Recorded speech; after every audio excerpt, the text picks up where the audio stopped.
One. Welcome to this week's edition of the MMA Analysis podcast. I am your host, Lance Fishel. We had a pay-per-view last week. There was some moments. I would say there was one really good fight which overshadowed how mediocre the rest of the pay-per-view was. But I think we found some things out this weekend, and overall, I'd say it was an okay pay-per-view. Okay. It seemed like it was going to be awesome. So then when it didn't really deliver in a couple spots, it's a little underwhelming. I think that's what it is. I think we should have known going in the first couple fights weren't going to be tremendous. Yeah. I actually thought the Dern fight was okay. I enjoyed moments of that. I thought the Madsen fight had a couple moments, but not really good. No, that's not. Despite the intriguingness of the fight, I thought the Jan Sterling fight was not a banger, not real good. And then the main event being a squash match. But we'll jump into the back. Wes is not here, so if you live in the South, you might have seen what we've been dealing with down here. Wes, I know he was losing power off and on in Nashville. We had like 70, 80 mile an hour winds. The storm has passed me now. That's why we're starting a little bit late. We didn't lose power. Nothing too crazy. It was raining pretty hard, and there was some really, really, really strong winds. So, but yeah, we're here. So we'll jump in and break down UFC 273 before we go into this week's card. This should be a fast show tonight. Not a lot of intriguing fights taking place this weekend. I've had a really busy week of work, and I opened the card this afternoon. I was like, Lou Brown from Major League. Like, who the fuck are these guys? Like, that was my immediate reaction to this card. But we'll make do. We'll find spots. But starting off in sort of the bantamweight division, Julio Arce defeated Daniel Santos, decision, 30-27, 30-27, 20-28. I thought Arce looked really good. I think he would have made weight if they gave him extra time. On this one, they wouldn't allow him any extra time, and he hadn't been at bantamweight for a while. I think this is his place to be. Since he's got to the UFC, I think his boxing has always been really good. His boxing looked good here. I think as long as he can get the weight under control, I mean, this guy's probably a top 15 bantamweight. Yeah, he's skilled. He's skilled, but got to make weight. Mm-hmm. Yeah. I think they didn't let him make weight because he was already late weighing in. Yeah, like he was walking up a little bit late, and there's like, we'll let you weigh in, but you're not gonna be able to cut anymore because we're finding you. Yeah. I think that other guy's gonna be in fun fights too. The Willie Cat. Yeah. He was fun. I think he was outmatched in this one. I mean, a debut in Arce that's a tough debut, especially if you're a striker. You're gonna have to deal with him. I mean, Dubronk's trained, so There you go. It's funny, when I made the bet, I didn't know he was like Dubronk's boy. Like, I might not have bet Arce if I would have known that, just out of respect. So respect. Anyway, all right, let's move on now. This fight. Pierre Rodriguez defeated Kay Hansen, unanimous decision. Kay Hansen got cut today, so there's some good news. One less. He's on to bigger and better things on. Yeah, the OnlyFans MMA scene. I'm trying to grasp it. So she's not attractive. Remotely, she's not remotely attractive. Like the Paige Van Zandt thing, sure, I get it. She's more attractive. She's popular. People know who she is. Like a lot of people know who Paige Van Zandt is. The wrestling thing now, all this stuff. With the Kay Hansen, are you really paying for her? Like, to see? I don't get it. I can't figure it out. She's young, so but there's a lot of young naked people on the internet. There are so many. But she's not a celebrity. I mean, I understand, even if you're if you're a celebrity, it makes sense, right? You're a famous athlete, you're a movie star, whatever, celebrity. Then yes, even if they're not the best, you're like, oh, I want to see it, right? What's the intrigue? Who's buying the Kay Hansen pics? The mouth breathers. But why? Because, man, have you been on MMA Twitter to see what these souls are doing with their lives? Like, this is true. I'm just trying to, like, I understand it with Paige. It's like curiosity, right?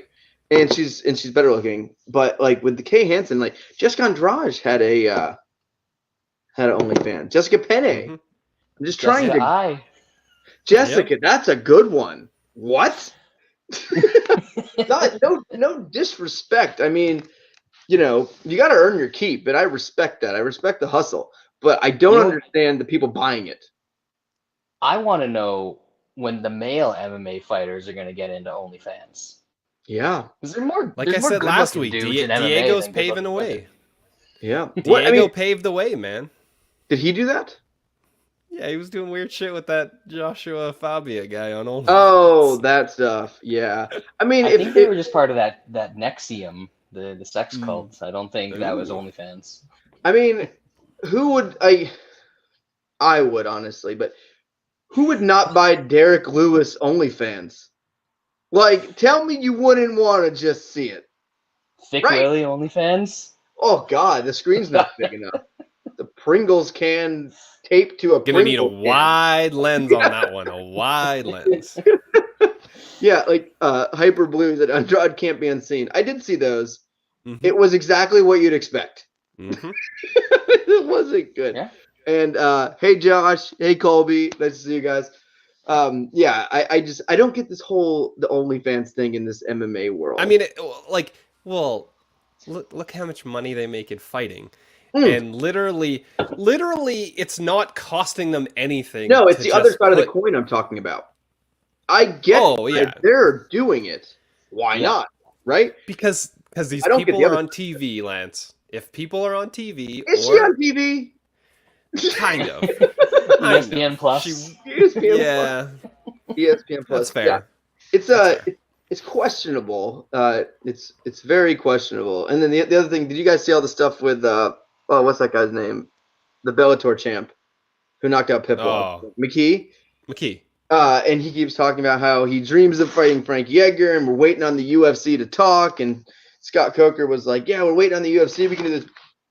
What? Why the fuck would they do that? You have like two good people in your like this whole thing with and we're seeing it more like Bellator fighters calling out UFC fighters, and I think they're getting. And McKee all but said today he's fighting out his contract to go to the UFC. And yes, I wish we could turn the Bellators and PFLs of the world. PFL kind of is already into like this feeder thing, because like McKee to me is proven now.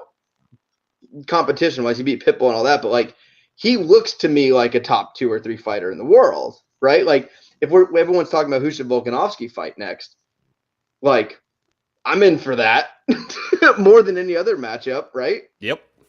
But we gotta wait it out. Fight. Anyway, he was talking all this shit, and I clicked on his profile, and he's got like 6,000 followers on Twitter. He should start an OnlyFans. Get them numbers up. He should look. I legitimately did not know that this weekend's Bellator card is the final of their light heavyweight Grand Prix. I thought they just canceled it when Rumble Who's in the final? YOLO didn't happen.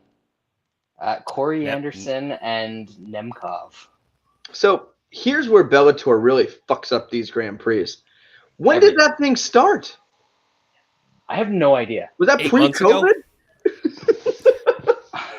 If they were smart, they would do it. I understand you don't want to rush fighters back. Like every month, like it should have been like the last Friday of every month is the tournament or whatever, and then you could, PFL I think actually does like a good job of quickly getting in. And PFL is interesting because you don't have these top tier guys, but you have a bunch of guys you want to watch. Like I'm always way more interested in PFL than I am Bellator personally. It's like they put like Jeremy Stevens, Clay Collard, yeah, whatever. That's fucking awesome. Like I'm in. I'm into this stuff. Like it's basically going to be a year to the date when they have it as the first all the quarterfinal fights. Have a year tournament. That is not. I know, but they don't. Those guys don't want to fight fucking more than 3 times in a year. Well, to me, I think what's going to happen with McKee is like he has to fight 3 times. So they offered him a new contract. He turned it down, and their championship clause is 3 fights as champion. I think he's going to actually he's going to try to fight as often as possible, and Scott Coker is going to do his damnedest to fuck him and not let him fight. He's going to do the Dana Arlovsky thing from back in the day. Yeah. He's going to fight like Jake O'Brien on the prelims.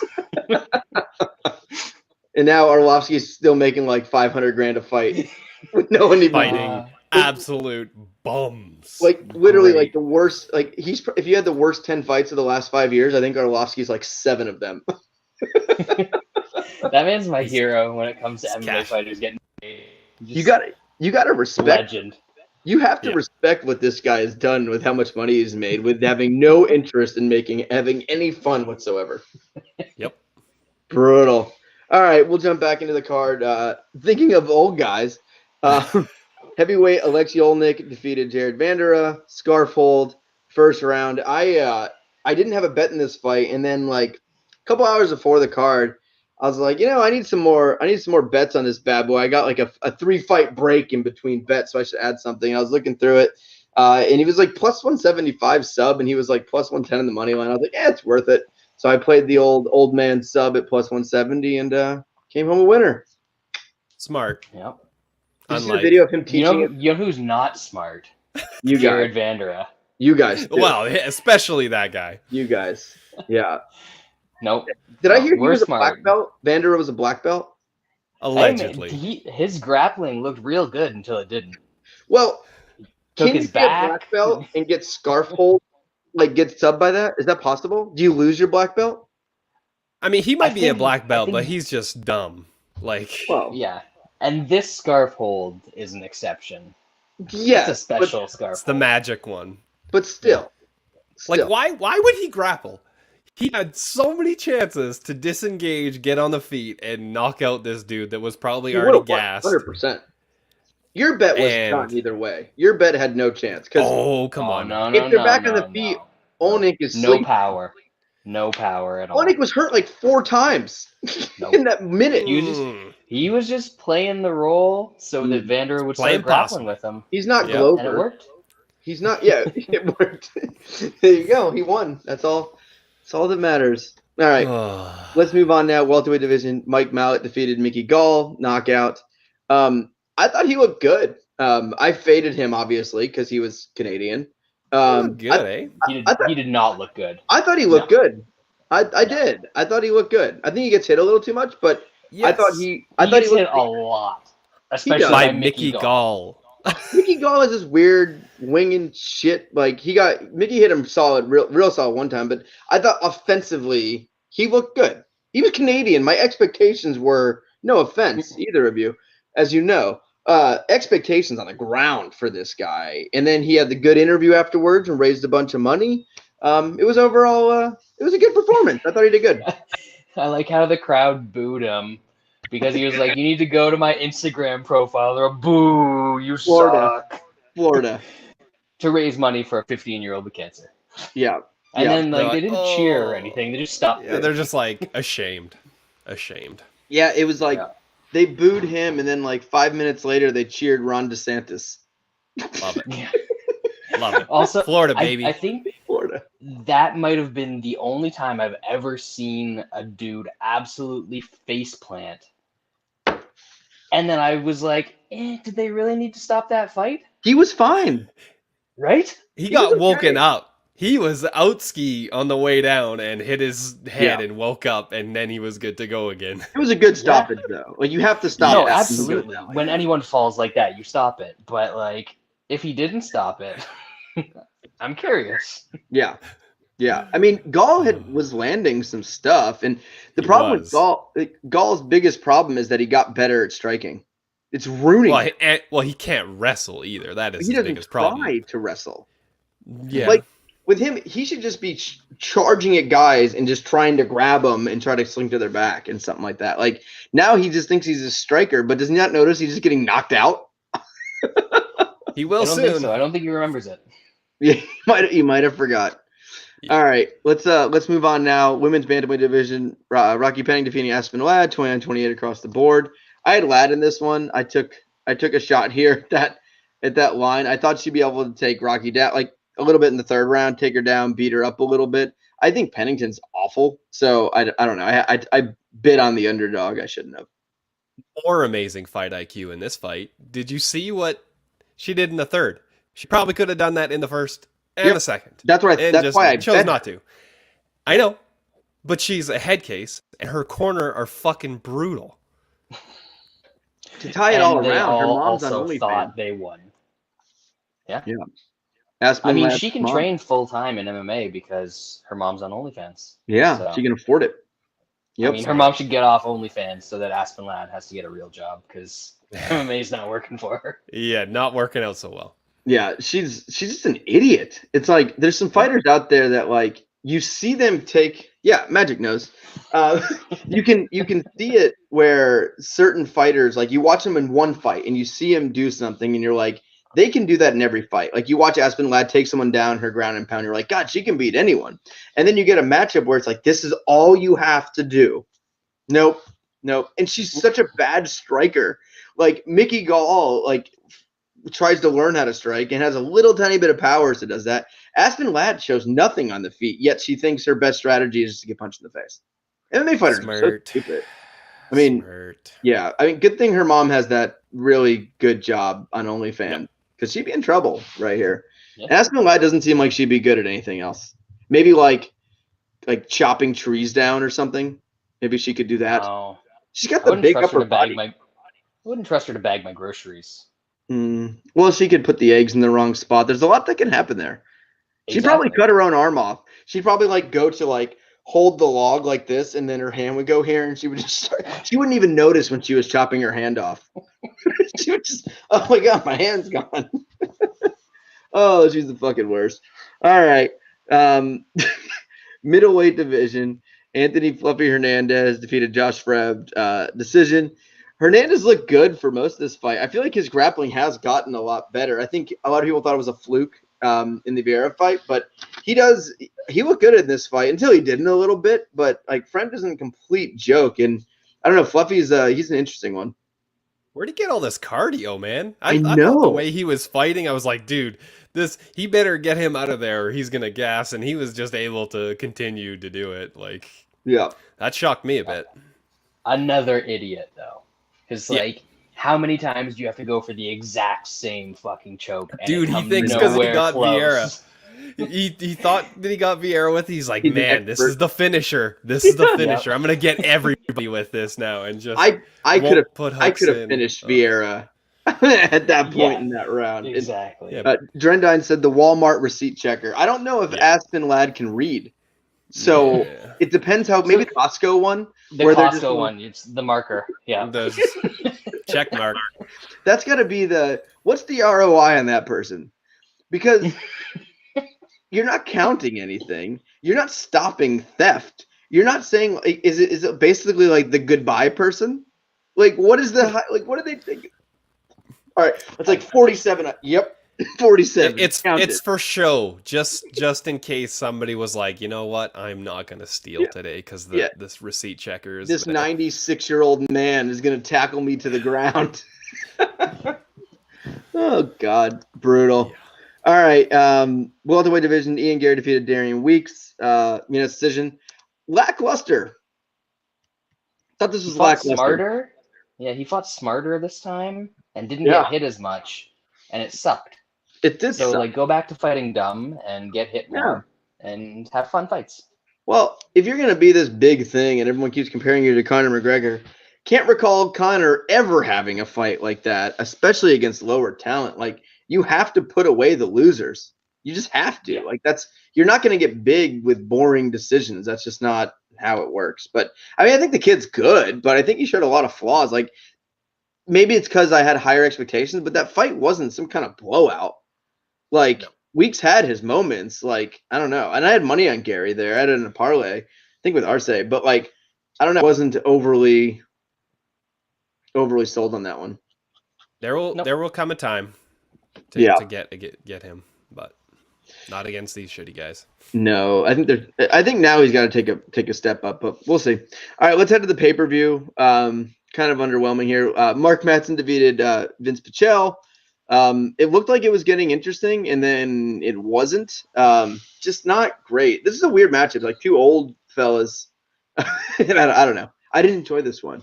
I don't think Madsen's very good either. Man, what happened to you, Lance? You used to bet. Like, I know he's not NCAA, but you used to enjoy wrestling. You just don't You don't give a shit about it anymore. Have you I don't bet against ever wrestlers. Name one non-American wrestler that I've liked. What? You can't. Can't do it. Ilir Latifi. No, I've never been a Latifi fan. Carlos Vemola. Carlos Condit. Greatest American wrestler. I've always been extremely biased. If you were not a Division I All-American wrestler, no interest in you.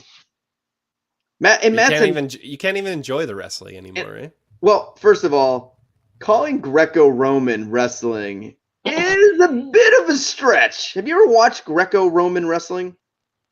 No. You should watch one match. It looks like an MMA fatty's gonna fatty fight. Yes. Yeah. It's not. You're not shooting on the legs. It's nothing like it. Like I don't like. I'm a huge wrestling. Like I watch wrestling as much as I can. Right. Like all the NCAA wrestling and the Olympic stuff and team trials, all this stuff. I've never met someone who likes Greco-Roman wrestling. Like, oh my God, I can't wait for this match. It's not a thing. They don't even have it in college. They don't have it in high school. It's not even an option. So, well, the U.S. is also weird like that. We're the best. Well, freestyle is the dominant wrestling form in the world. Yes. In the U.S. in high schools, and then in college, it's folk style wrestling, which is clearly the best type of wrestling. Freestyle is very fun. Pro wrestling is the best style of wrestling. There we go. Obviously, yeah, because they're professionals, they get paid for it. Yeah, I saw our old high school rival Cody Runnels is back, huh? Yeah, saw that in the Twitter. He made the big return to the W. That's great. And I saw a little clip. I don't watch wrestling, as you know, because I'm an adult. I saw a clip on Twitter of him talking. It seems like he has definitely repaired the lisp since I knew him in high school. He's definitely had a speech coach. Yeah, I mean, in high school, like he was always like he went to our rival high school, but like we were all like buddies, and like wrestlers are always like super competitive but friends. It's just I think it's like you're in the suck, so like you kind of respect it, and like we used to be like Cody Runnels. And like you always laughed and like, but yeah, it seems like he's doing well. I don't know about this tattoo that he got. No, that's not a good one. It's unfortunate for him that his dad's wrestling name is Dustin Rhodes. Dustin Rhodes. Because like that's what pulls it out of him. Because he starts to get like a little emotional when he talks about his dad, and he goes back to his actual voice, and His dad was my best friend's football coach when we were like 12. He was very active in the community. They actually had a WWE event at Cody's high school when we were in high school. When Cody was like I think he was like a sophomore. They did like an actual like wrestling event in the high school and stuff. Nice. That's pretty badass. I was there. It was fun. The Steiner brothers were there. I remember that. And there was like a bunch of because like. In Atlanta, all the WCW guys were in Atlanta. Yeah. Steiners were Michigan. Yeah. I don't know where they live, but all of them lived in Atlanta then. No, but like they wrestled at Michigan, I think. Oh, I didn't know that. My dental hygienist married the Patriot, if you remember him. Classic. I do. Yeah. That was when I was watching that shit. He wasn't like super famous, and I remember like I was a kid or whatever. I was young. I was like middle school, high school, and we were just talking about whatever. And I had her a couple times, and she mentioned like, yeah, my boyfriend's like I said I was a wrestler or whatever. I think it was in high school, and she was like, my boyfriend's a wrestler or whatever. I was like, oh, that's cool. And thinking like, you're fucking old, lady. What are you talking about? And then she was like, it's the Patriot. If you know that. And I was like, oh, you're like Drew Bledsoe, what? Yeah. That's different. That's a different kind of wrestling there. But yeah. Anyway, all right, let's move on here. Women's strawweight division, Mackenzie Dern defeated Tisha Torres, split decision. I actually enjoyed this fight. I thought it was more interesting than I assumed. There's only probably 10 or 12 WMF fighters, maybe 5. That's too much. 5 or 6 that I like watching. Mackenzie Dern does fall into that. I usually enjoy her fights. Her grappling's fun. She does some weird shit. Her striking is so terrible that it's almost entertaining to watch. Her get punched, yeah. Yeah, I had a bet on Dern, and I was not confident. I would say going to the cards, I thought Tisha won the first personally. So I didn't think it was the right call, but I was happy with it.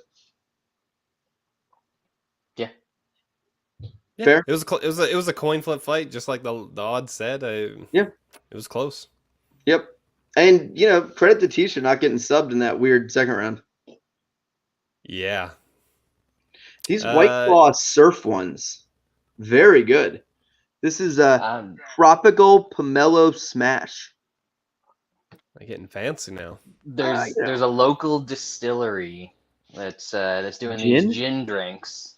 Ooh, and this one's tangerine, lemon, and a hint of mint. I haven't had a canned gin drink, but I've been on this huge gin kick the last year. It's all I drink, because I do work dinners and stuff. I'm out or whatever. I always get a gin cocktail or whatever that. Big into gin. I had some weird one in Denver last week.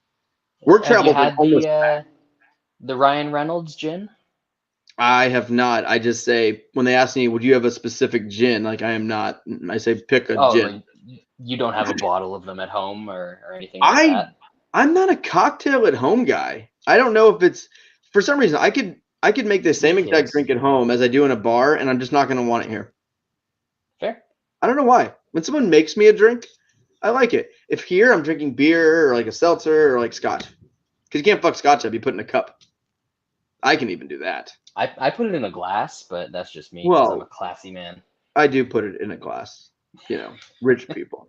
But work travel, we were traveling, and I picked a bad time to travel home. There was this crazy storm in New York, and my plane left. I had to connect in New York from Denver. It was a bad flight. It was the last second flight, and we got delayed 45 minutes to take off, and I had an hour and 45-minute layover.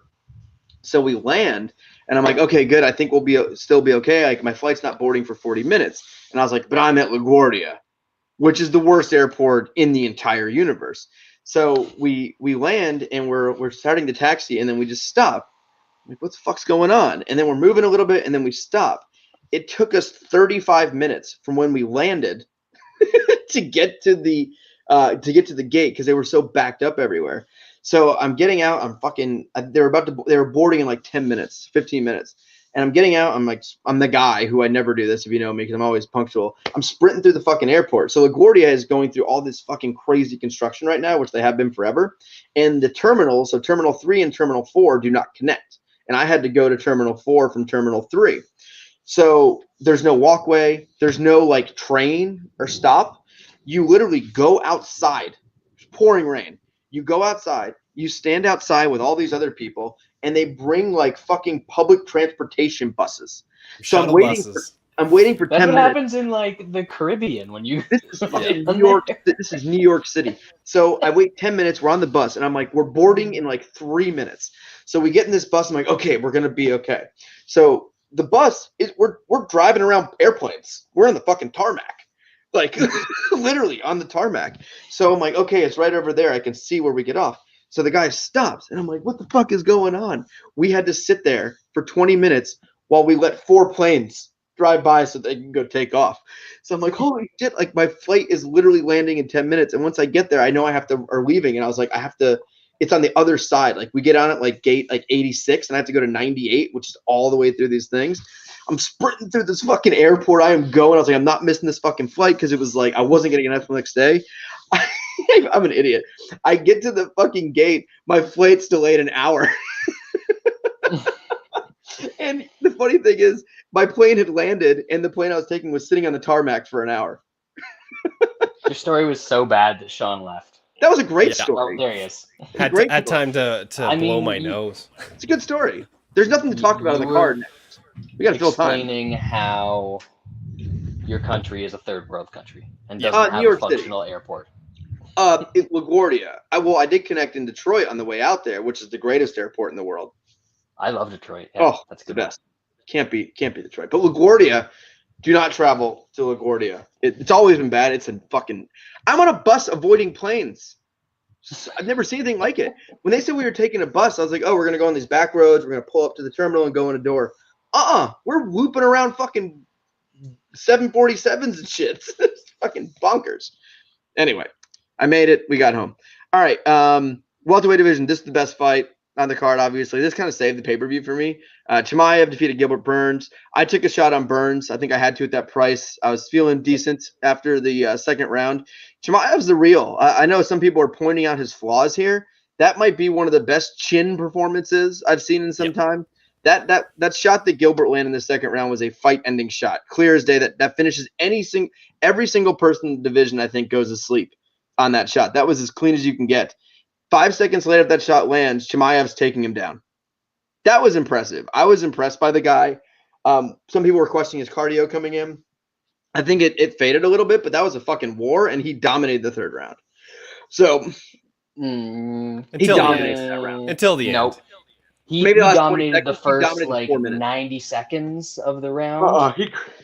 I thought if there wasn't the one clear sequence, if there wasn't the one sequence where Gilbert, for no reason, just shelled up against the cage and let Cumshot tee off on him, Gilbert won the rest of that round. He clearly. I think the rest of the round was fairly close, but it was weird. I thought Gilbert was done at that point because he shot for the takedown. Like, he was kind of covering up. He shoots for a takedown, doesn't get it. I was just like, dude, this guy is ready to be put away. Yeah. But props to him, man. He came back and was throwing some bombs later on. But yeah, Chimaev is very good. I think there's going to be some people that lose a lot of money fading that guy because he is real. A lot of things got answered, obviously. Didn't get Burns out of there. I think that's a credit to Burns. I think I underestimated Burns. He wanted to quit a few times. You could tell he wanted to get out of there a few times, but he wanted to quit. He once. pushed through. He did. He pushed through. But I think Chimaev looked good. I think he looked how he was. I think he showed some flaws and he can be hit, and kind of cleaned out at certain times. But his chin it was granite, and I was impressed by his cardio, honestly, because that was as grueling as a fight as you can get. That was a very grueling fight. Plus, he was hurt. He was hurt a couple times. He was dropped. I was impressed. I'm excited for the Colby fight. If he beats Colby, you gotta give it to the guy. But because he's not gonna be able to out wrestle Colby, I don't think. So we'll see. I'm excited for that one. I think Colby's gonna have a tough time out wrestling him. Magic said if you ignore the time, Burns died 4 times. Yeah, I agreed. The first minute of that fight, I thought it was gonna be stopped the first minute and a half of the third round. I don't think it was that bad, but it did not look good. He didn't from Burns. Actually land anything. Burns was zombie mode. Yeah, Burns was shelled up. He looked completely gassed. He looked like he was on his way out, and Cumshot didn't land anything worth a damn in that period of time. He definitely won the round and deserved the decision, but then Burns came back and was like, "I'm just gonna start winging overhand rights," and he hit him with every single fucking one of them that he threw. I mean, it was a grueling fight. I'm not so sure of that. Like it was a war. It was a very good fight, but it's not like it was some incredibly paced fight against a dude that has killer cardio or anything like that. Agreed. That's why the Colby fight is interesting. Yeah, exactly. That's why the Colby fight is very interesting. But everyone going into that fight was like, "Oh man, like Burns has no cardio. He's not going to have to worry about going deep in this fight." And then he's in a knockdown, drag him out fight with Gilbert Burns, who was completely gassed from like the 4th minute on. But let's not forget. I mean, Burns was the number 2 ranked fighter in the world coming to this, and Chimaev.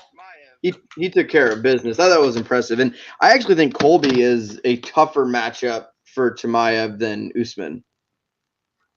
I don't know about Why? Because I don't know. I just feel like on the feet, I feel like Chimaev is going to be able to stick and move a little bit, and I don't think Usman's going to take the fight to the ground. I don't know. I feel like Colby's cardio and just how he moves a lot. I don't know. I think Colby's a more difficult matchup. Colby gets hit more, and Chimaev has good power. Colby has way better cardio than Usman. He doesn't have I way don't better even know if cardio. He's got that's way true better or not. volume. Watch the last fight. He's got way better volume. He's than got more Usman. volume. More volume, better cardio. Mhm. I don't know. Usman's going, or not Usman. Chimaev's going through the same evolution that every talented MMA fighter goes through, where they learn how to do a lot of things really well offensively. Yeah. But their defense is lagging way behind. Yep. And and it doesn't matter against Colby or Usman. I'm kind of unsure about his actual BJJ. Like when fights get on the ground.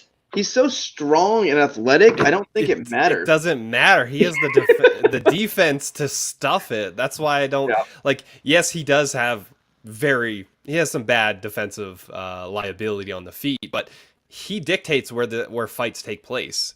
Like I don't think people are gonna really take him down and hold him down. So he's good, man. He's good. He's good. It's gonna if they make that fight and they put it supposedly on ABC for free, that'd be wild. It's gonna be. I think the it's best good. thing that they can do. They're gonna get so many eyes on that, and if he's he popular. wins that fight, he is. If he wins that fight, he's gonna be a huge star. Yeah, he's done everything right. He's Chimaev, inside, outside the cage, how he talks. He has done absolutely everything right. I would say up to this point, he has done everything right to be popular. How he talks, the things he says, his fighting hanging style. Out with dictators. Yeah. He took the FaceTime call with the Russian dictator, and that's how you get motivation to be better. You know? Yeah, because if you lose, you will get murdered. Yeah. All right. Well, let's quickly go through these next. If you retire, you're gonna get murdered. Yes. All right. Let's quickly go through these next two before we go to this just disgustingly horrible, awful card coming up this week.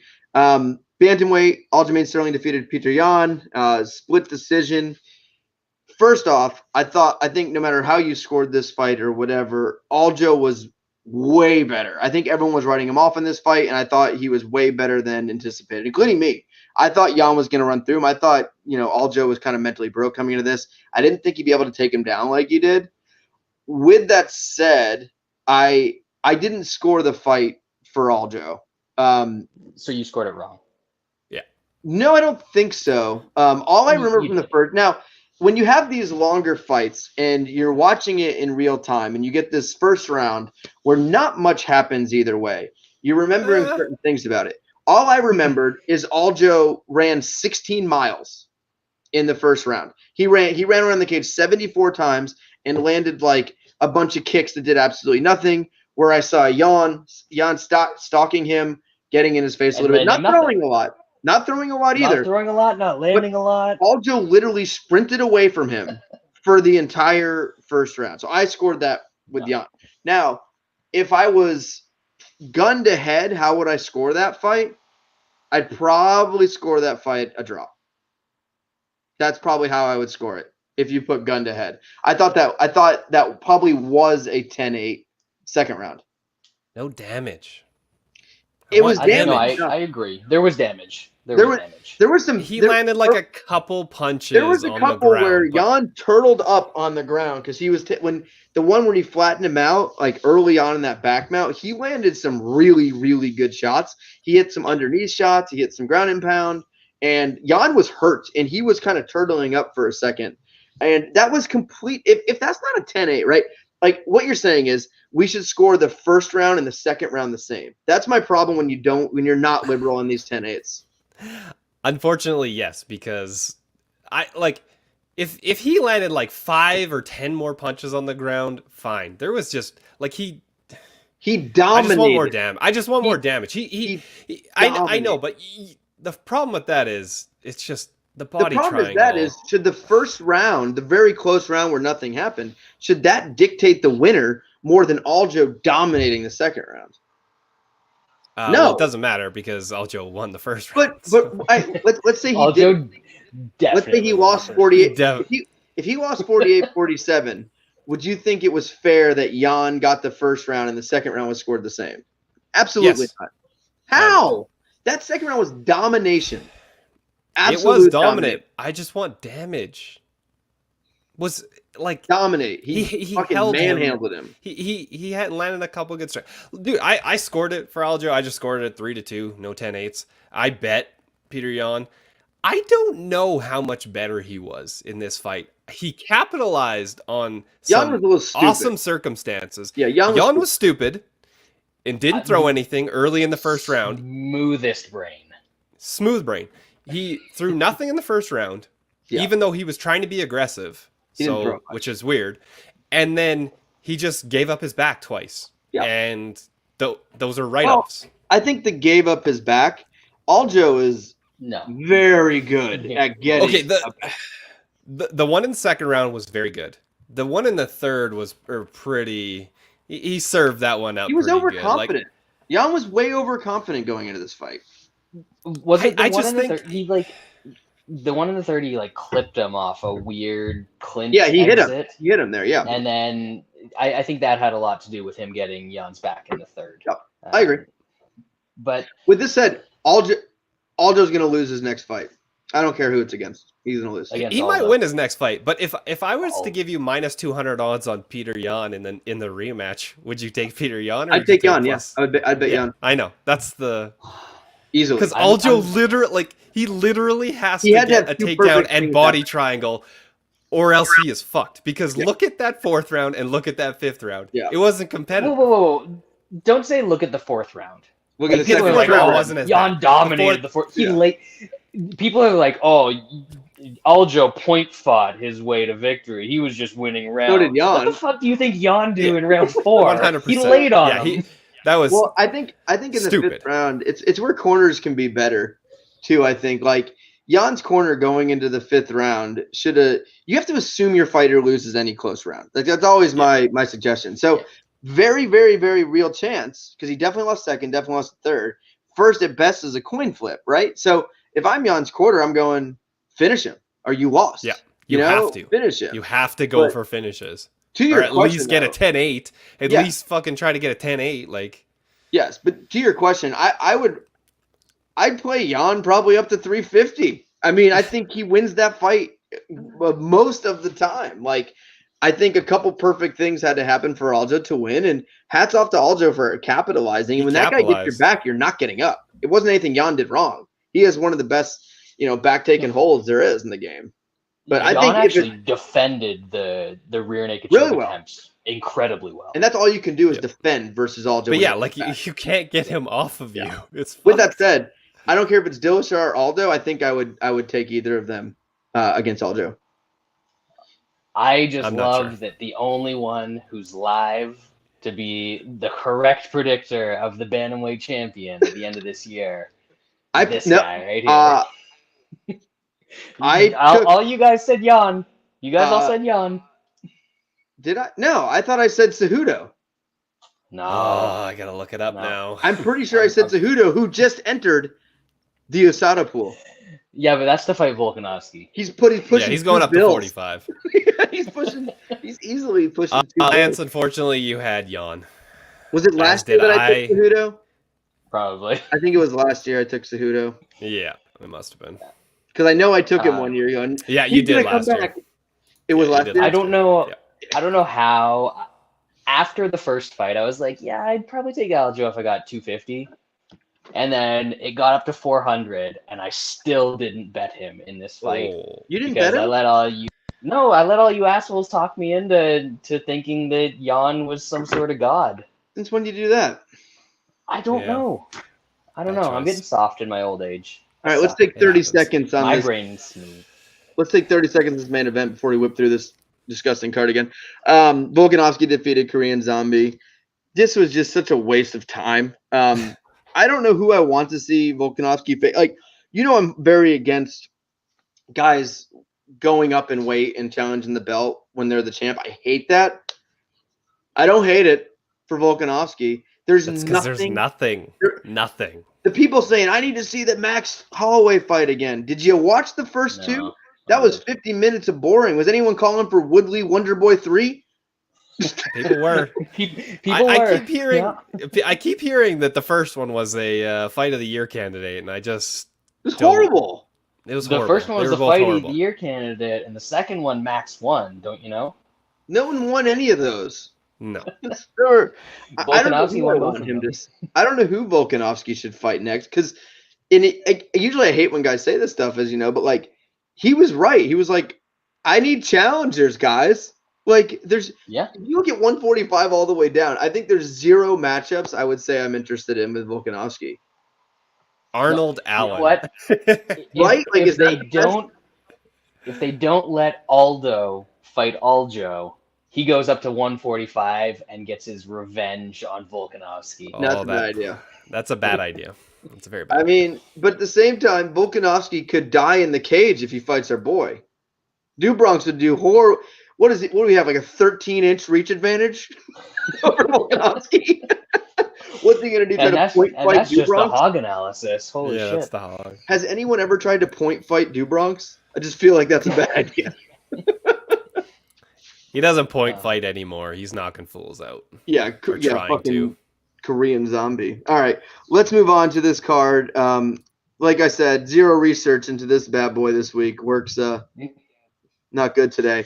It's really bad. I'm sorry, everyone. All right, bantamweight division.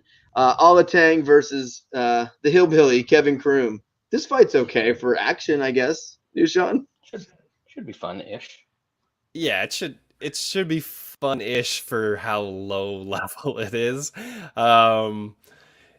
Yeah, I didn't look into this fight too much. Croom, he's just not that good. Alateng likes to be hit. I don't. I think Alateng probably wins, but I'm not betting this. Let's hope it's fun. Yeah, Magic did say he wanted me to say Topuria is the one that's going to take off Volkanovski. He might have some of the best chance in there in a year from now. Who knows? The division's so shit, and Topuria is dangerous. Brad, I took a little flyer on Croom by sub. I think like half of his wins are by sub, including his win turned to no contest in the UFC. Alateng seems super durable. Like Casey Kenny kicked the shit out of that dude, and he never seemed like he was going to get out of there. So I think Croom's only chance to win is that this dude shoots like a super sloppy takedown and he grabs a guillotine or something like that. Other than that, it's probably going to be a decision for Haile Alateng. Yeah, nothing here. I don't know when I'm going to start watching this card live, like really seriously, with other sports going on. But I'll take Alateng here. Kevin Croom can be dangerous, and he finds ways to get finishes. But Alateng is pretty tough, so I do favor him a little bit here. But I don't see anything. What's the line of this one anyway? Yeah, still like the same. So minus 180 on Alateng. I don't see anything here. All right, let's move on. What the fuck? Is Stella Nunes versus Sam Hughes? New Sean? Don't have much here either. This is a pretty low level shit. The ladies are 0-4 combined in the UFC. Everyone wants to fight. Everybody wants to fight. The Fight Island. It's bad. I'll probably pick the underdog Hughes. Maybe she can get Nunes down. I don't know. I could really give a shit about this fight. Yeah, I don't know who these people are. Brad? This isn't some low level shit. This is the lowest level shit. And for that reason, if you're playing this fight, you got to play Sam Hughes. You got to take the underdog in shitty women's MMA. Isn't she Canadian? No, I don't think so. I thought she was Canadian. Maybe I'm thinking of someone else. No, she's the opposite of Canadian. She's from Iowa. Yeah, she's and both of Nunes' losses are by sub against not good people. So I took some Sam Hughes sub plus 900. It's the only thing I got in this fight. It sucks. Hopefully we get some armbar from guard. So don't know much about these human beings. Can't recall them except this one chick got knocked out by Tisha Torres. It was an eye injury, okay? And if you recall, Bro Hugs took that down, Tisha Torres. And then she became gay. Lucky man. Yeah, he took that down. That's of all the bro hug stories. I think him bragging about turning Tisha Torres into a lesbian has to be top 3. Definitely. It's got to be. I think that's got to be top 3. Like it's some like, hey guys, this chick hated my dick so much she's gay. Isn't that awesome? Do you think that's above or below him trying to give fight advice to Chris Camozzi? Oh, yeah, that was pretty bad. I think he was actually trying to show him how to throw a leg kick. The balls of that man to do that. The Tisha Torres story though. They're all good. You could write a book on that guy's failures in life. So I'll take Nunes. All right. Lightweight division, Jordan Leavitt versus Trey Ogden. Yes. All right. Brad or Newton? This is another one. Like, it's not great. I just looked and Jordan Leavitt by sub is like plus 825 at dimes. Literally just bet it. I better bet that quick before it moves. That seems wild for a guy that has most of his wins by sub, and the other guy who's has been subbed in 3 of his 4 losses. What? You're talking into a play? Does he win? I don't know. They're both pretty shitty. I can hope that Leavitt gets some takedowns and that 825 is bogus. That's not a real line, is it? It's at dimes. It's at dimes. All the other sites have it at like plus 350. Not my problem. Tony is Tony coming back from the dead to get me and Brad or did I ever tell you when Brad got me kicked off 5 dimes for past posting? What? Really? That was finished MMA. Who could have known that happened when we made that bet? So this is when the podcast was sponsored by 5 dimes, by the way. Yeah, what the fuck? So we're getting money from 5 dimes every single week, and that's when we were using it to bet, and we worked all that stuff up. Brad texts me at it's 9 in.the.morning or something. He's like, dude, you got to bet this Finnish MMA fight. It's already over, and Tony left it up.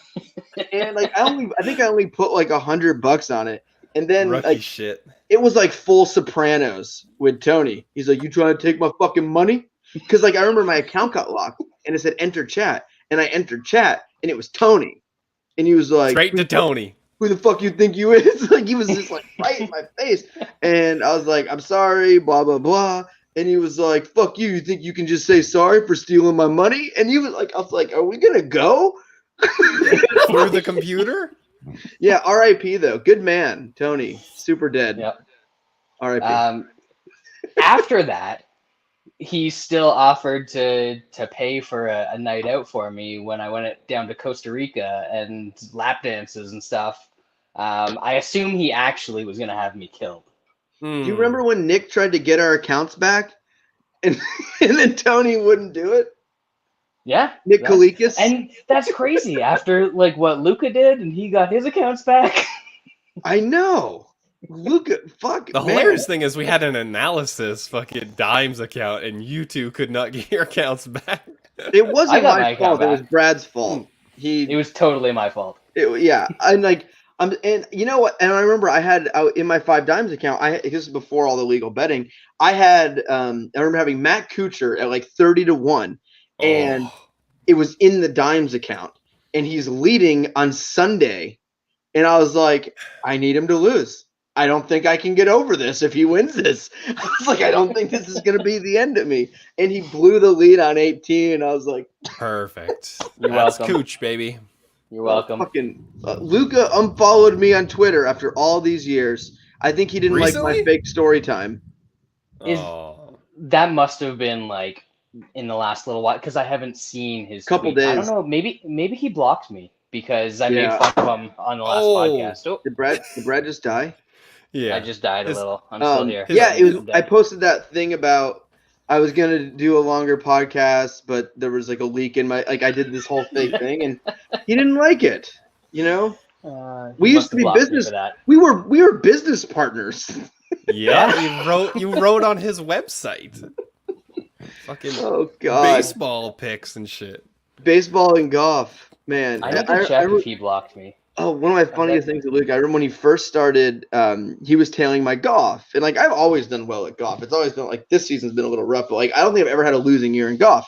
And Luca was betting my golf picks every week. And he had never really watched golf.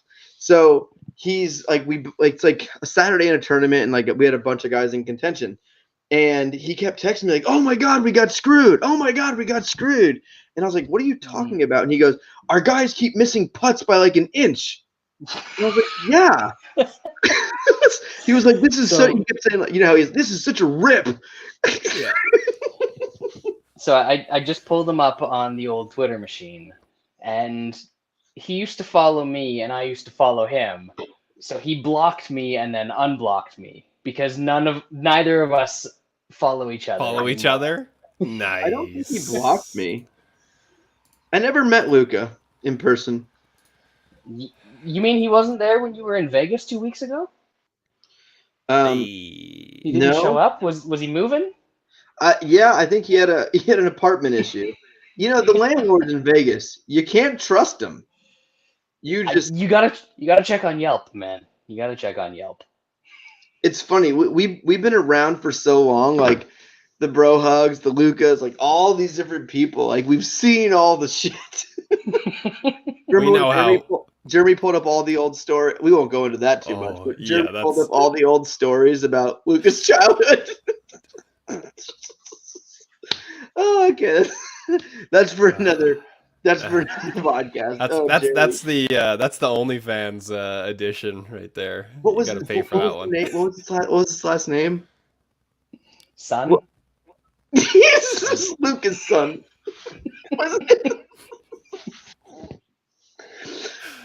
Okay. Yeah.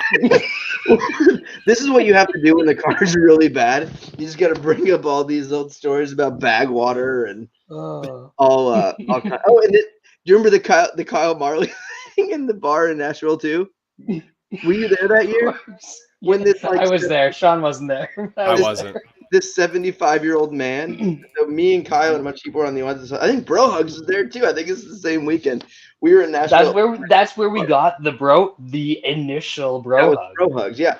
And he's Kyle was we were talking to us, and he left his wife in the corner by herself in this local bar, and this like old dude is like sitting next to her, like really close, sitting next to her, talking to her, blah blah blah. And I remember, like, I said something like, "Hey, that old man's gonna fuck your wife," or something like that. And then he was laughing about it. And then, like, he DM'd me that night and was like, "Dude, I just want to say, like, that was not cool." I was like, "What?" I was like, "You didn't even say anything then." He was like, "It's just you shouldn't talk about my wife. I didn't think that was funny." And that's a million times worse than what you said about Jays. I know, the ice maker. It could have been worse. I actually liked Kyle. I actually liked Kyle throughout the whole thing. The tout stuff is where I kind of lost it. But I actually like me and Kyle were cool. Oh, all right. Good times. Good times. We need more live events. Like, all these stories all come from, like, live events. Oh, man. Chris Camozzi. We're open. COVID's over. Nobody's getting sick or dying anymore. We're good. Definitely not getting sick. We can just ignore it. My wife is we'll be there. My wife is heading to Spain next week. Nice. Oh, shit. Is she going to Magic's in Spain? Yeah, she's going to Magic's castle. Yeah. He has a castle. The there. Magic Kingdom. Yes. Magic Kingdom. Yeah. I already told him if something happens, he had Taken with Liam Neeson. It's like, you need to go find my wife. I'm not there. You need to do this. All right, let's move on with this card. Jordan Leavitt, sub. Is that what we're going with? Moving on? Yep. Yeah.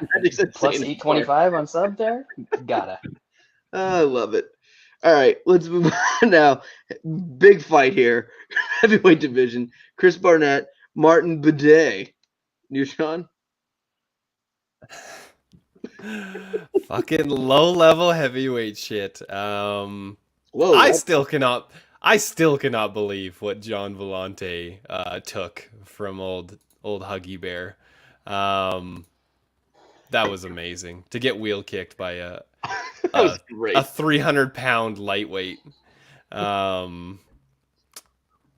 don't know. I don't know how good this Buday guy is. But I also don't want to back Huggy Bear. So I'll probably pick Huggy Bear, which is pretty sad. Just because he's a decent sized dog in Toutmaster, but I really don't care. I have a feeling this is going to be a pretty ugly fight. Brad, what is going to happen in this fight? Hey, you're stealing my line.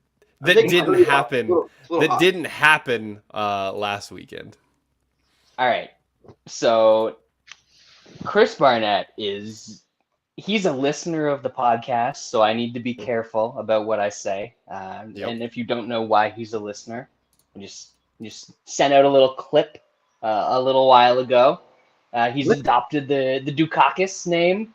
He was tossing it out there like anybody's business on some interview that he was doing. So confirmed MMA Analysis fan Chris Barnett. So gotta back him for that reason. But this man has absolutely fucked me the last 2 fights in the UFC. I bet both of them fatty's gonna fatty. We got the over 1.5. So his fight against Ben Rothwell ends at 2:07 of round 2.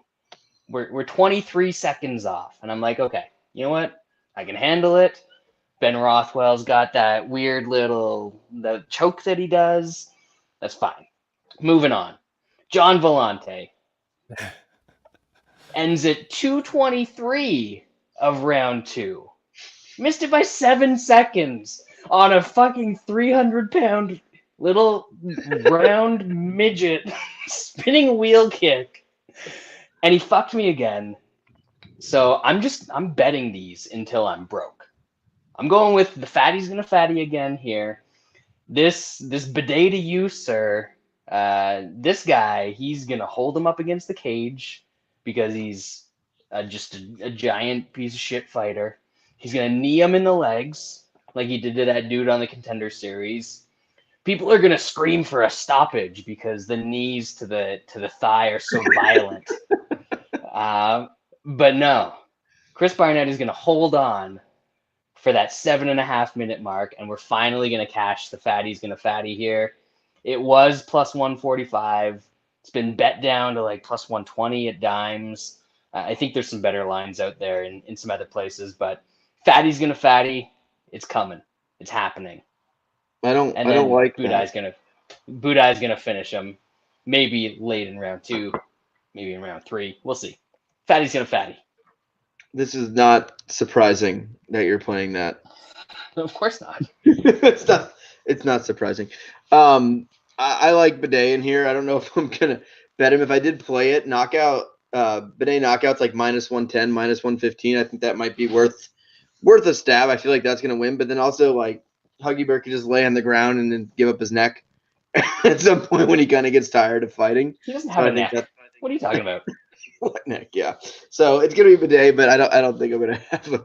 I always have like 5 to 7 bets in every card. This is going to be the card that's really going to test it. I'm going to have some shit out there. So we'll see. All right, lightweight division, Rafa Garcia, Jesse Ronson, the Canadian sensation. Didn't he just do a bunch of steroids too? Half a Garcia. Yeah, half. Oh, half of one. Okay. Yes, exactly. That's fair. Okay. Yeah. Newshan?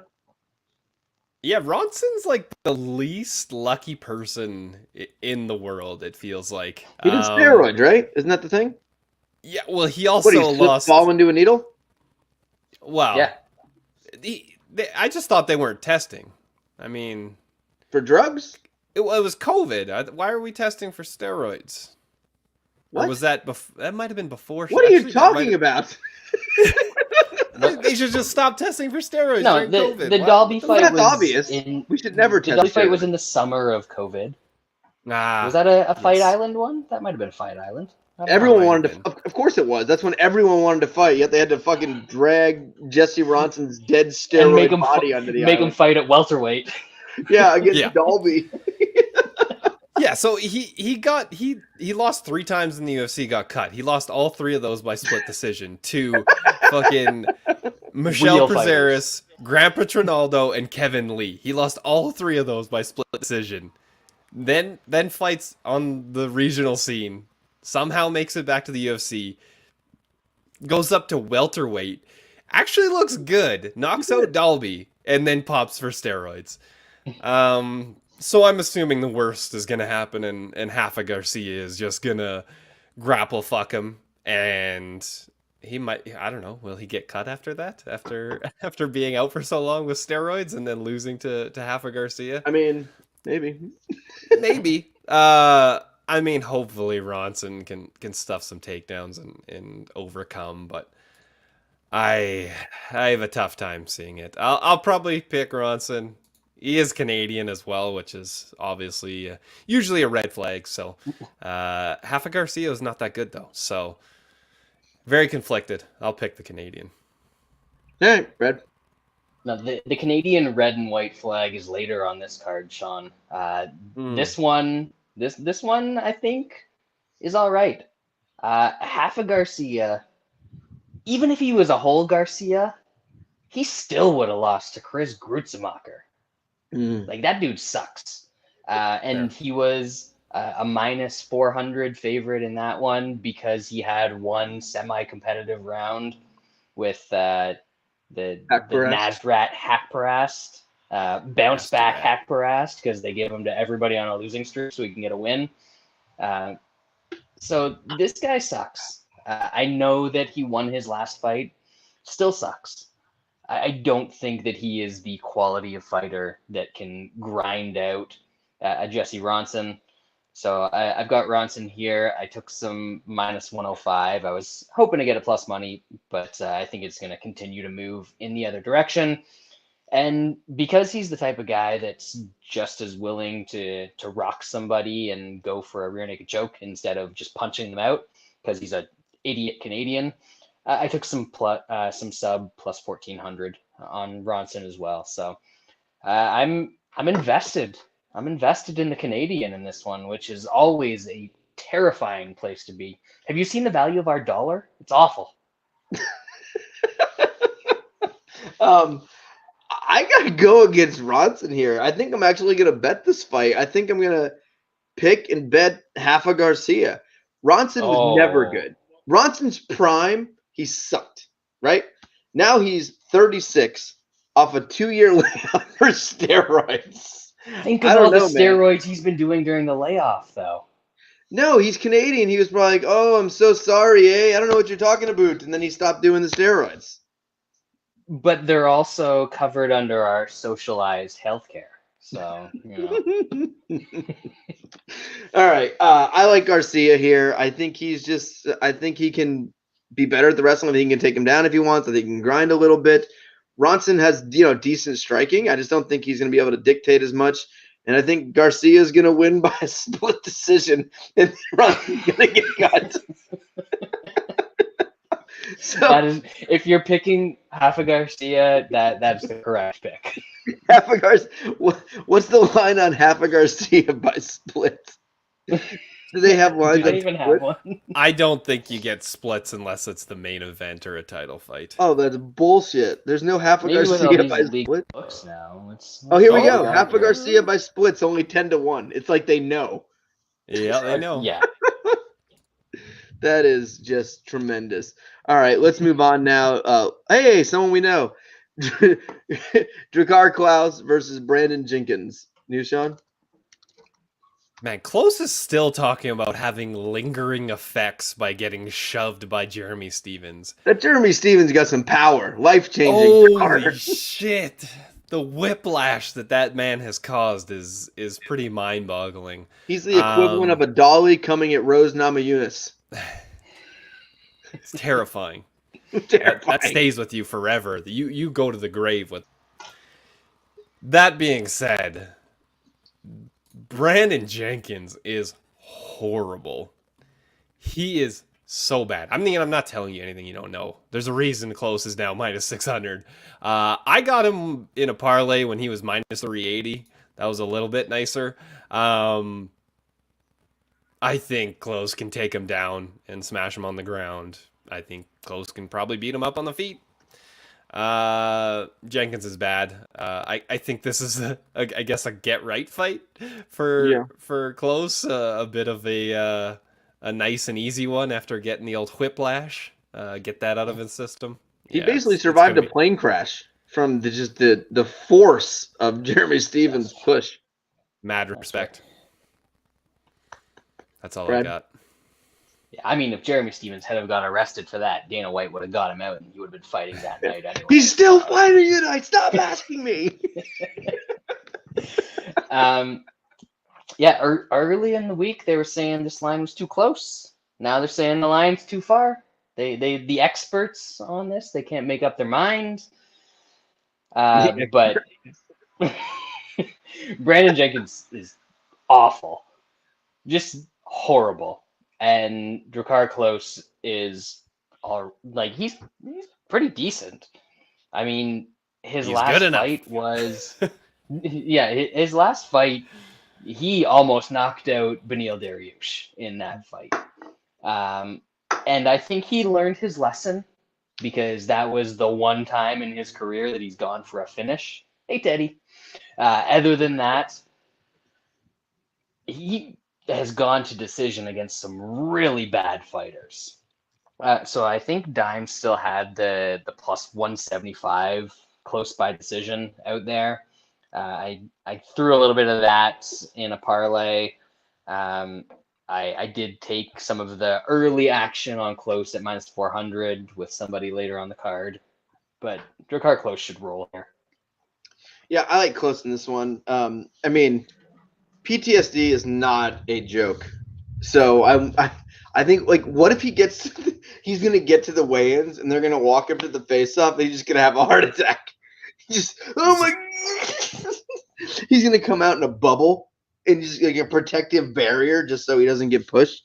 With all that said, Klose is a good fighter. He is a very good fighter. I think this, and I still think the trajectory of this guy could be a top 15 fighter. And I think he gets to this one pretty easily. No value here. I think, what is it, minus 600 now, something like that. So not much here. We can go through this one pretty quick. Lena Länsberg,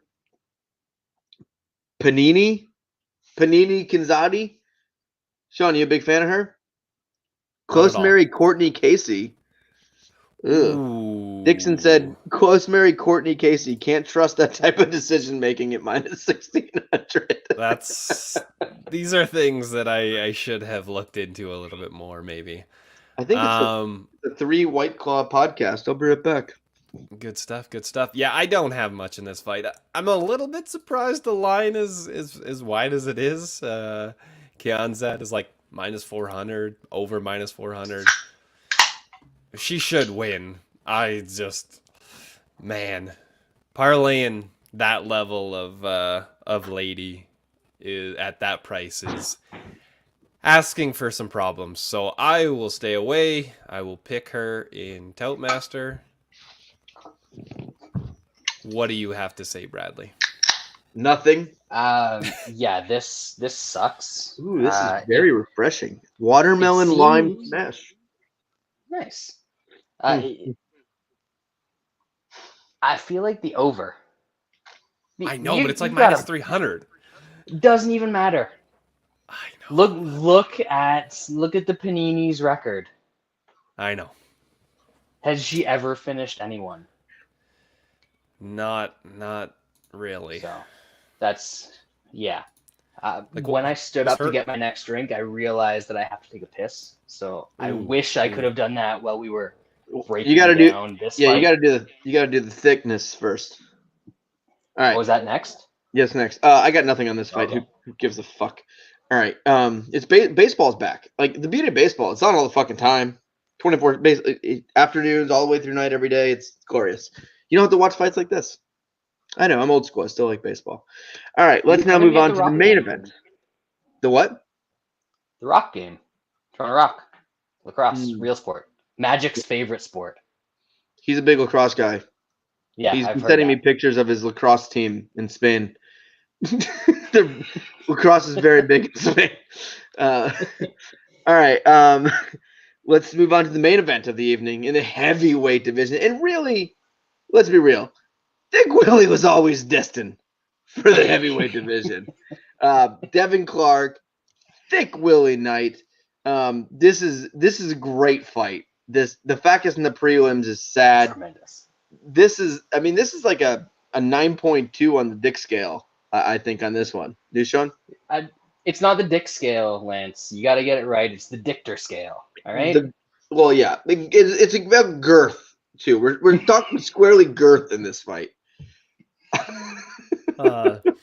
So we all know that Thick Willie just showed up for a paycheck against the Russian. Oh yes, he was just trying to support the Russian war effort. Yeah, he was doing his duty. He's showing up to win, man. Have you seen that dude? The plates that dude is lifting. I know there's lots of MMA people on Twitter that don't understand how that would have any benefits in the cage. They're about to find out, because Thick Willie is about to rubber stamp Devin Clark pretty hard. I think Thick Willie could get some takedowns. He can do some grinding on the cage. He's the thickness. I got him for a unit plus 155. He's just gonna drop that thickness on Clark and win a decision. Brad? Devin Clark does not have an outside trip. And if you don't have an outside trip, you're fucked. You're not getting lower than Thick Willie's center of gravity. I mean, this man hangs so low, you gotta crawl on the floor to get under his center of gravity. The only way this man can make 205 again is if he chops off the third leg. That's it. And we ain't doing that shit.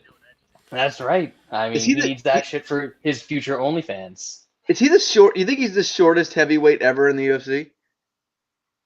No, he's taller than Chris Barnett. Yeah, he's not even the shortest heavyweight on this card. How tall is Barnett? 5'9". Is he really? Well, Thick Willie is what? He's gotta be like 5'10". I think he's 5'10". Yeah. But obviously, the fight that we need is after Chris Barnett beats Martin Buday to you, sir, and Thick Willie beats Devin Clark. We need that showdown. Oh God, that's what we need to see in the main event. Is Thick Willie and Chris Barnett. But Devin Clark, he's supposed to be a wrestler. He just got out wrestled and tapped by Anthony Smith. He's not a striker. He hates getting hit. His face gets broken when he gets hit. I mean, this is Thick Willie. Thick Willie is going to do absolutely nothing for 3 minutes at a time in this fight. Then he's going to throw one punch that'll either win him the round or knock Devin Clark out. And it's Thick Willie. That's all it is. Plus 155. You got to take it for the brand. The Willie is getting thicker. The Willie is getting bigger. This man is a star.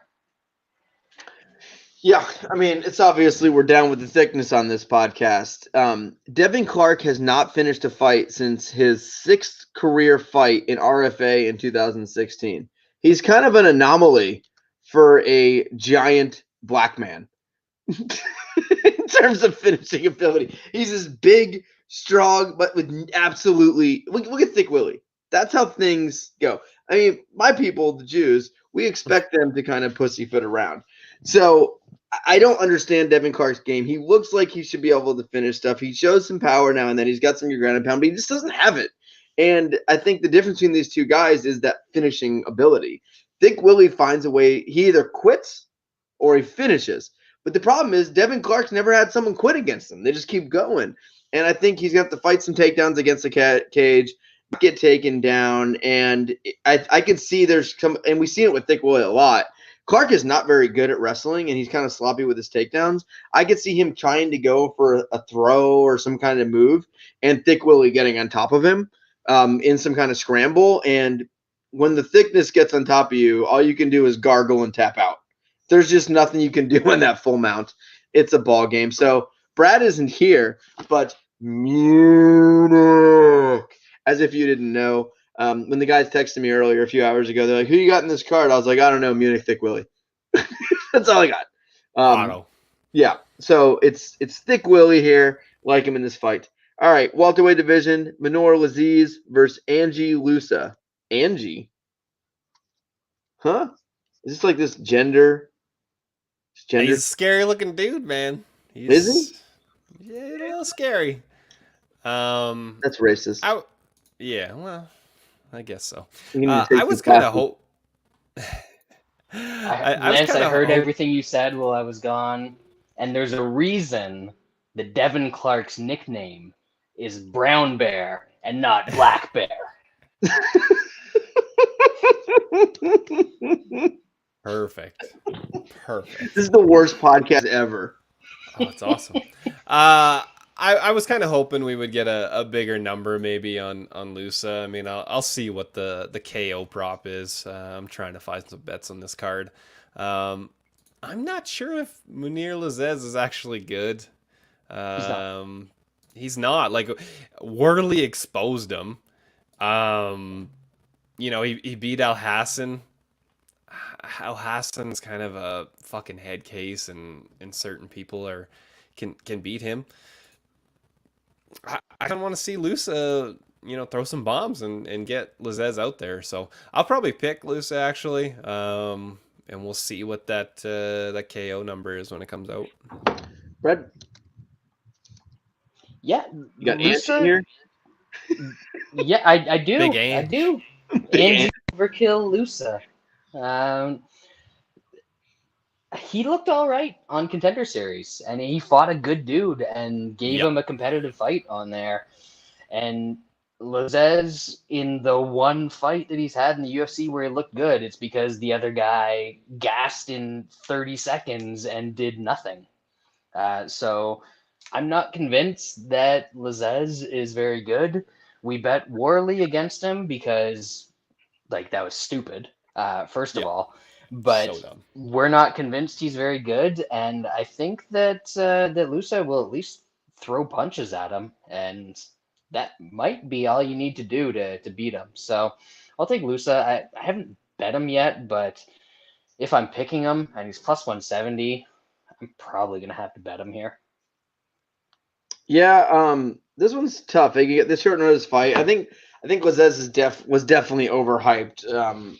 We were all pretty heavy on Worley in that fight. I don't know enough about Loosa. I remember him on the Contender Series fight, and he was facing obviously a really good opponent. But I think Lazzez has some pretty good striking. But I don't know. I'm not overly sold on him.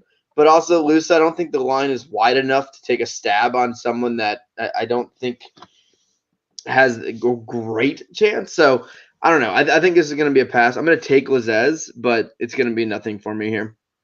All right, now we got my boys on this card. Pat Sabatini facing a Canadian, TJ Laramie. This is going to be a fucking bloodbath.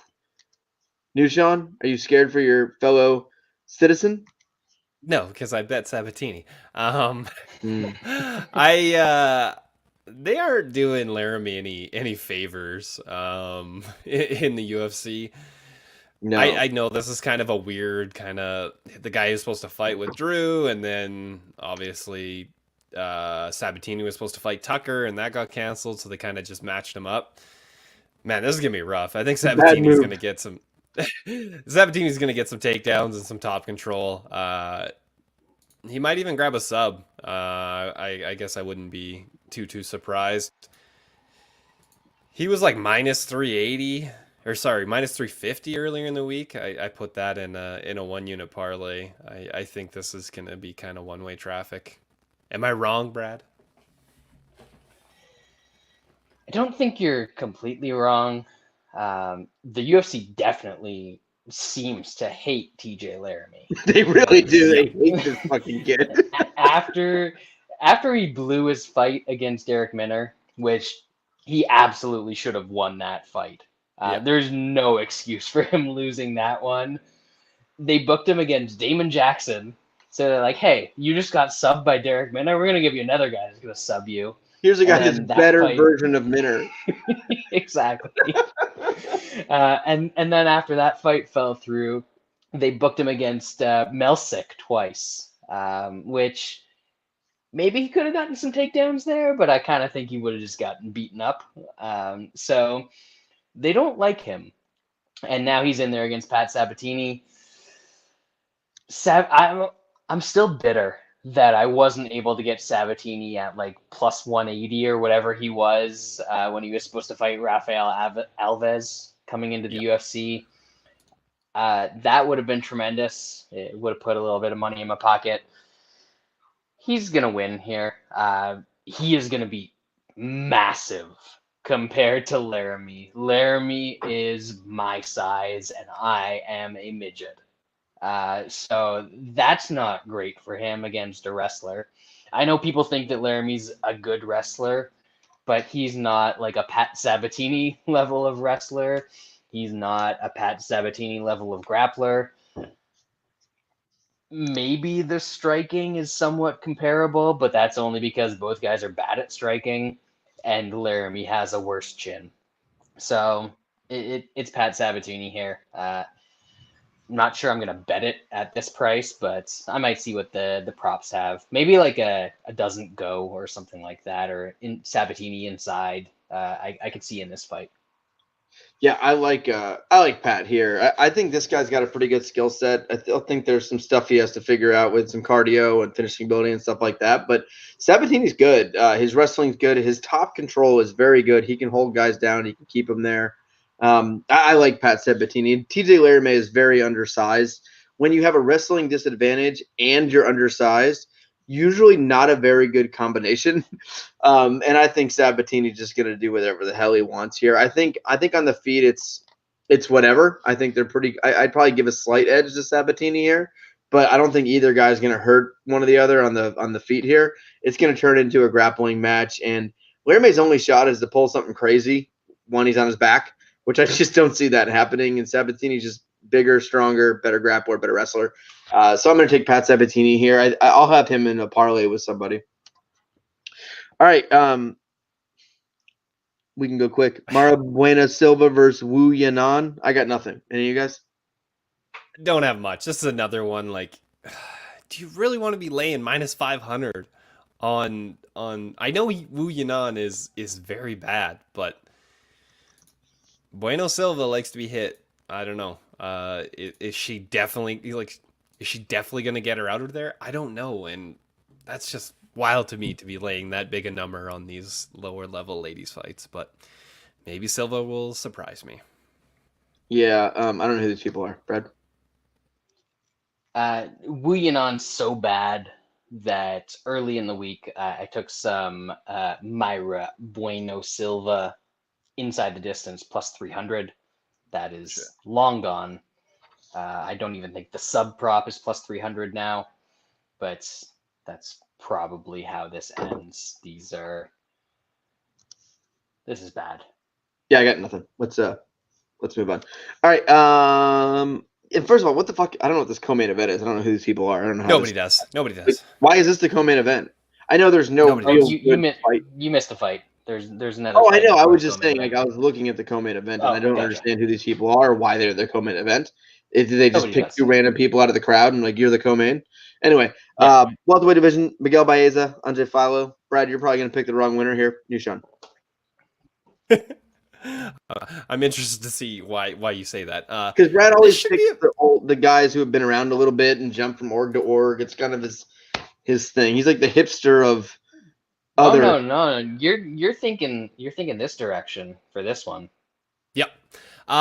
I do think Baeza probably wins.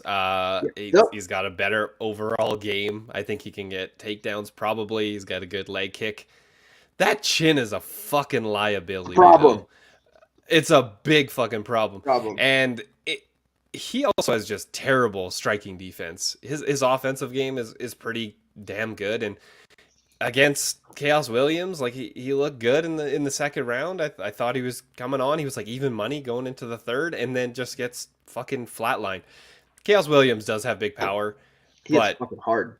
He hits hard, but I thought Baeza was going to be a lot better than he is.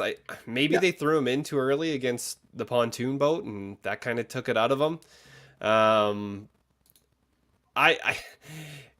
Andre Fialho has pretty good hands. That's all he has is basically hands, but the hands are fucking good. So I think he has a decent shot at catching Baeza. I took him by TK or him inside at plus 300. TKO was like 15 cents more. I just went the smart way just in case. He's not going to sub him, but I do think Baeza is going to win, but that chin. Brad? So Sean already covered the wrong pick that you thought I was going to have. Yes, he did.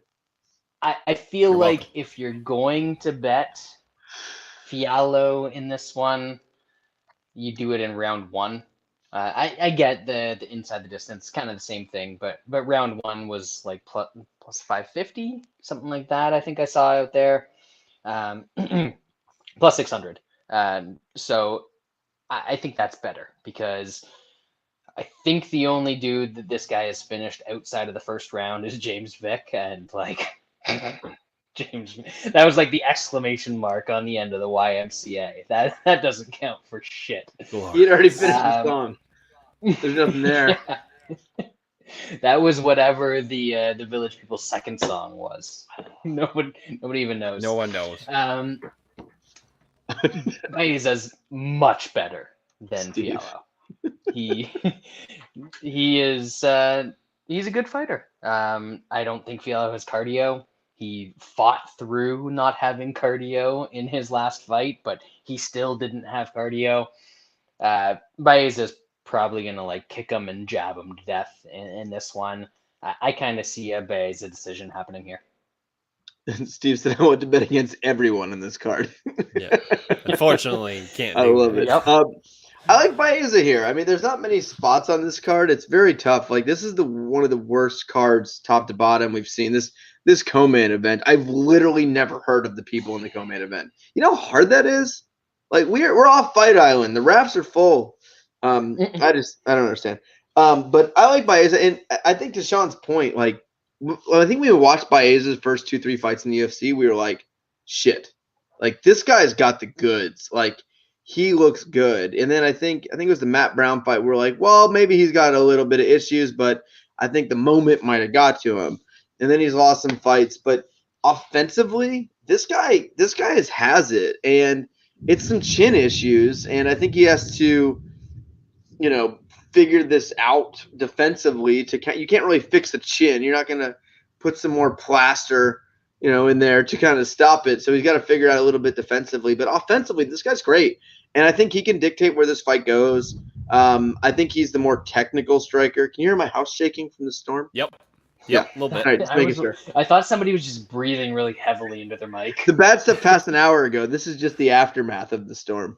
But I think Baeza just dictates where this fight goes. I think he's a lot better. I think the price is bettable. So, oh God, Magic said the next week's card's worse.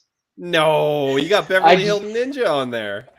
I just looked it up. Great. And I thought, people can't say that Dana hates the transgenders anymore after next week's card. Who's on there? Fallon Fox? Not quite. Oh my God, that's the real main event. And when I saw someone say, I legit do not know who Amanda Lemos is. I'm not even kidding. Oh my God, this is. There's some people on that card. Come on Dude, now. the co-main is Tanner Boser. The third fight from the top is 2022 Clay Guida. Macy Barber's on the main card. Some guy named Steve is on the main card. You got Tyson Pedro's comeback fight after being off for 5 years. Cameron or else. Lance.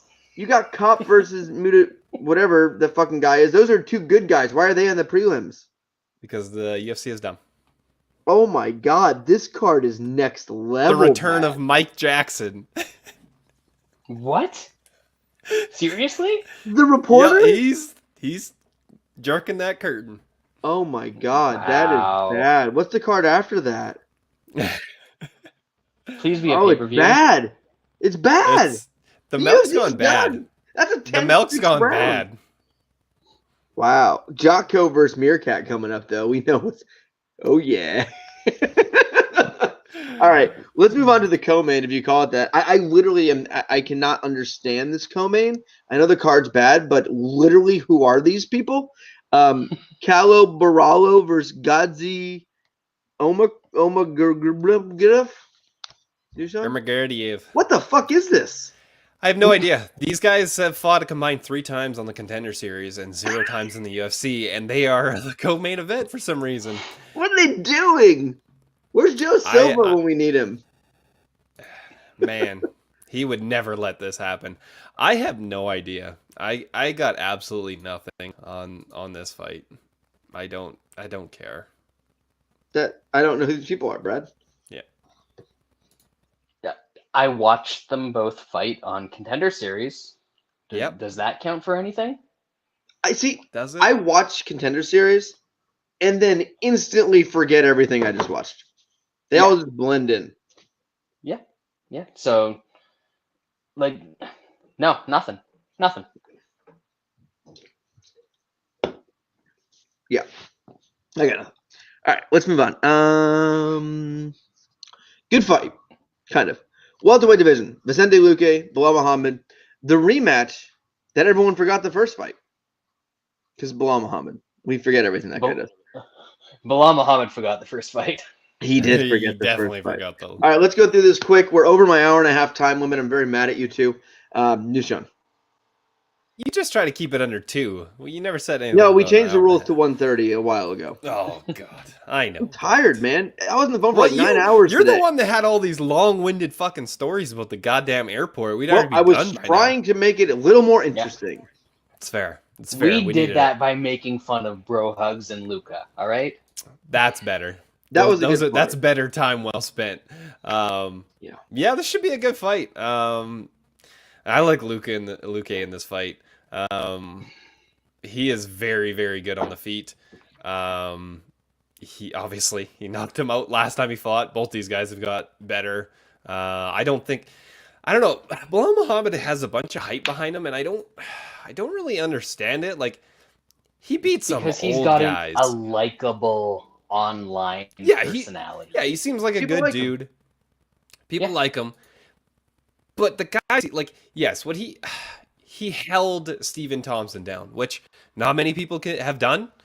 So I guess props for that. And then he, beat up on a Damian Maia. Like, I didn't remember that fight.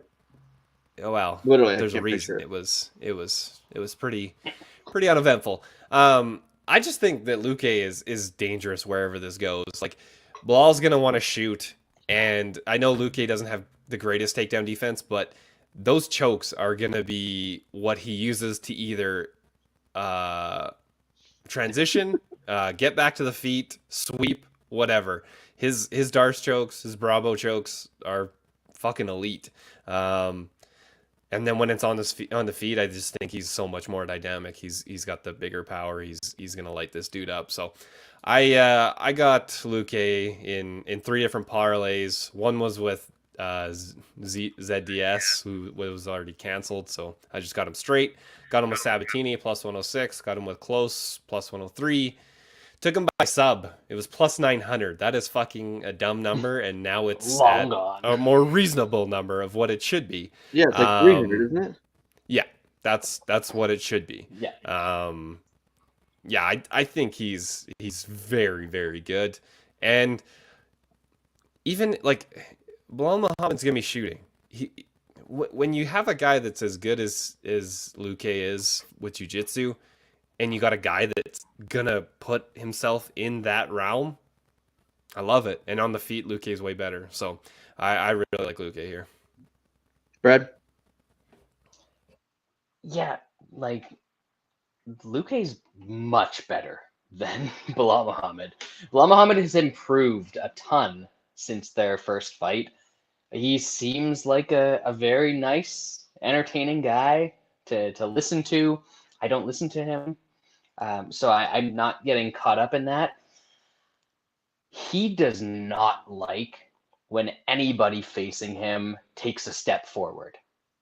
He's good when Stephen Thompson is going to back away from him and circle around the cage, and he can push him up against the cage and take him down. He's good when Damian Maia is 57 years old.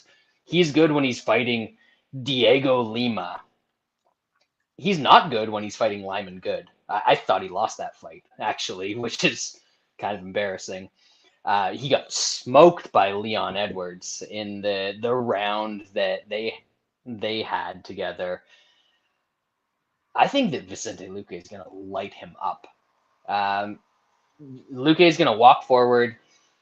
Maybe Bilal's going to shoot a takedown out in open space for like the first time in his career. But when he did that against Wonderbread, it did not look good. He was good when he got him up against cage. But when he shot takedowns out in the open, they were from distance and they were bad. And if you do that kind of shit against Luque, he's going to darts choke you in like 2 seconds. That man has probably the best darts choke that we've seen in UFC history. I've seen people online, and you can never listen to people online, but they're like, oh, Luque is a brawler. This dude's not a brawler. He gets in brawls sometimes, but he's not a brawler. Yeah, he'll get hit, but he has technical striking. He is going to absolutely smoke Bilal with a left hook at some point in this fight. And then I think it's going to start a sequence where there's a bad shot, there's a darts choke, and Luque gets rid of him. I've got the same Luque close parlay that Sean has. I've got Luque straight at -160. I'm probably going to take some Luque inside the distance. And I've got Luque sub at +900 when they had that ridiculous line out. So I like Luque a lot here. I think Belal Muhammad is fine. He's a top 15 welterweight. And Vicente Luque is a title contender. So Luque, big. Yeah, I like Luque a lot here. I think this line is just wrong. I think it's line in the money line. I think the inside the distance is low because Luque does get finishes most of the time. And I actually see this one going to the route of submission. Bilal's going to keep shooting. He's going to keep shooting. You don't want to be on the feet with Luque. I think offensively, Luque might be the best guy in the division. When you look at just pure offense, I think he still struggles with getting hit too much. And he's not a brawler, but he gets in brawls. He does get in brawls, and that's where he could get in some trouble. But offensively, he's very technical. He's very skilled, and he's very well-rounded. I think, his wrestling is not top line, but his chokes are. His grappling, his chokes are very, very good. He's got big power, and he's got technical striking. And I think he's the kind of guy that can beat anyone on any given night because of his offensive gifts. To me, he's one of the most offensively gifted guy in the entire UFC, just with how well-rounded he is. Like, when I watch Luque, I just thoroughly enjoy watching that man go to work. And he's going to have a punching bag in front of him in this fight. And kind of how I see this one playing out is he is going to box Bilal's face off. And I like Belal Muhammad. I think what he does for the sport and everything on the side and the podcast, I really do like Belal. But he has gotten, to me, to the peak of Belal Muhammad's capability. I think this is his absolute peak. And I think I would be shocked if he has anything for Luque. The betting line's kind of surprising. When I saw this fight announced, I was thinking -400. It's -170 now. I don't know how you can think just sitting in Luque's guard is going to be the way to win here. I see Belal getting desperate maybe in the second, third round, maybe even early on after getting punched in the face by Luque with his power. And I think he's going to dive right into a choke. And his darts choke, anacondas, that whole series, that front choke series is just devastating for Luque. So Luque inside the distance +130, great bet there. And that'll be the consensus bet of the week. Luque finishes fights. He's got 25 minutes to do so. Really fun show. We tried to take it's funny. We tried to go fast today. We went longer than we usually do. Story time is always fun. We appreciate everyone listening. We'll be back next week for an apparently even worse card. So I'll be thinking of some stories when we go through the weekend and through the week. But we appreciate all you guys, and we will see you next week.